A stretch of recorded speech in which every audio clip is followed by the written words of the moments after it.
Hello class, today we're going to talk about some Algebra 1 terms that you're going to need to know when you go into Algebra 2.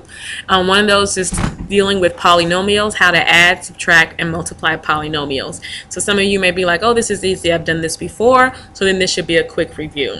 So let's add polynomials and subtract polynomials. In order to add and subtract polynomials, you need to add like terms. So over here we have these two phrases.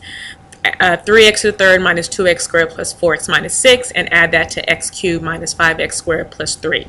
And as you can see, we've lined it up so that the x cubed is on top of one another, the x squares are on top of one another, the x's, there is no x term, and the numbers are on top of one another. So since we're adding it, then we just add. If I have 3x cubed plus a 1x cubed, and if you don't see a 1, you can put it in there, then my total is 4x to the third. Negative 2 plus negative 5 is a negative 7x squared. 4x plus 0, and you can put a 0 here just for you can understand, since there's no x term. There's 4x, and negative 6 plus 3 is a negative 3, or just subtract 3.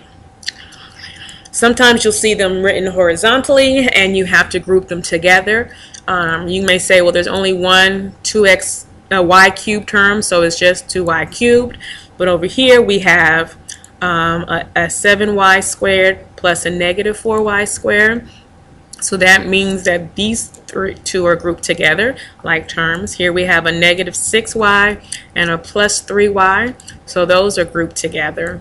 And then we just have here, we have the negative 9.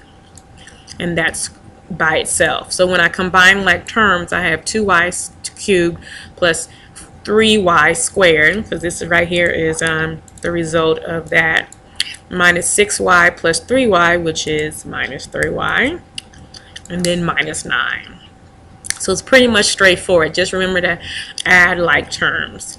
It occurs the same whether you're subtracting. The only thing you have to remember is that we're dealing with subtraction. So here, most people, you can do it one of two ways. You can, what I like to do is I just keep the subtraction sign out and say 7x to the third minus 6x to the third is x to the third, and negative 6x squared minus 3x to the third is negative 9x. I'm sorry, 6x squared. Oh, this is a typo. It should be 6x squared. Sorry, caught a typo. Maybe it's correcting your notes. And that should be 9x squared, and vice versa. But some people teach to just go ahead and distribute the minus, which is what they did over here, and then create this as adding. So more than one way to do it is totally up to you. If it's horizontally, they went ahead and distribute to minus, minus a negative to plus, minus a negative 3 to plus. And so then they combine like terms, because you have here 8x squared minus 12x squared, so that's negative 4x squared, and here you have negative 5x plus 9x after you distribute it, and you get positive 4x, and then you have here 11 plus 3, which is 14. Okay, simple enough. And you can check your answers for this one, for the checkpoint, as well as this is the correct answer. And then for the next checkpoint, you can check your answer as well here to see as well too if that's your answer. Okay, so let's talk about multiplying polynomials. Same concept, but instead you don't have to multiply the same with the same. So this is one way if they're vertically. How do you do that? I personally don't like to do it vertically. I never do it vertically, but there's the way that you can do it by basically multiplying everything by each term. So in this case, they're going to multiply everything in this row by 2. So when I do that, I'm going to get 6x squared minus 2x plus 8. And then they're going to take everything in the same yellow row and multiply it by x. And the order doesn't matter. Which do you do first? So they get 3x to the third minus x squared plus 4x. Okay, so these are each the results of multiplying by their respective things. And then after you do that, then it's a matter of just adding together the like terms like you've done in previous ones. And when you add them together, you get 3x to the third plus 5x squared plus 2x plus 8. Okay? Now, you're probably going to see most of your multiplication by parentheses in a horizontal component. And like I said, it doesn't matter the order. I can multiply everything in this parentheses by this first and this second. Or I can go the other way around. I can do this first, the 3 first, and then the second. But again, it's totally up to you. You'll get the same answer if you do it correctly. So in this case, they did it a little bit differently. They multiplied, and again, there's more than one way to do it.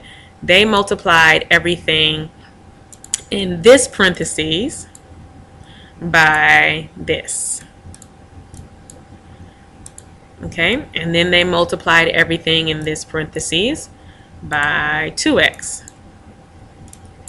And then they multiplied everything in this parentheses by, now it says here -5, but they put the negative here and the 5 here.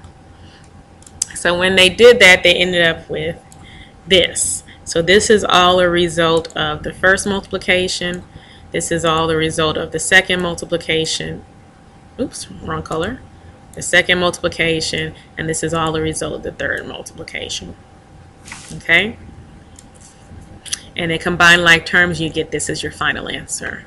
It really doesn't matter which way you do it. Either of the answers would be, either of the methods will give you the correct answer, so it's totally up to you. I just normally do this, pick something from the first one and multiply out to everything. And then write that down and then pick something in the second, the same term, and then multiply it out. And I'll get the same answers, okay? What if I have 3 things that I'm expected to multiply? Well, here's the trick, and then I'll let you go, is you can only multiply 2 things at one time.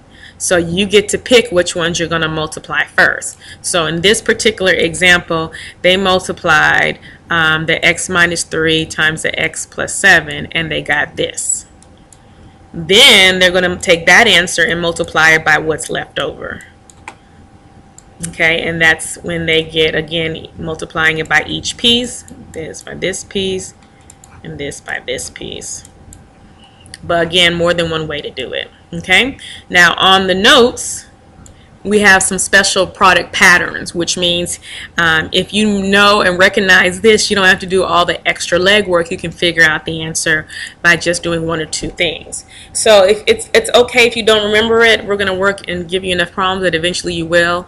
But if it's a plus b and a b minus a or a minus b, you get something that looks like this. Actually, that's wrong. This should be a minus b. See, I find a whole bunch of typos. It should be a minus b, and that's going to give you a squared minus b squared. And if you have a plus b, which is called the square of a binomial, binomial means 2 terms, and it's going to be the a squared plus the b squared plus 2 times the product. A lot of times people miss the 2 times the product, and it's the same process even when it's a subtraction symbol. It's a squared plus b squared, but instead it's minus 2 times ab. And we get to the cube, you can represent, I always remember it as 1, 3, 3, 1.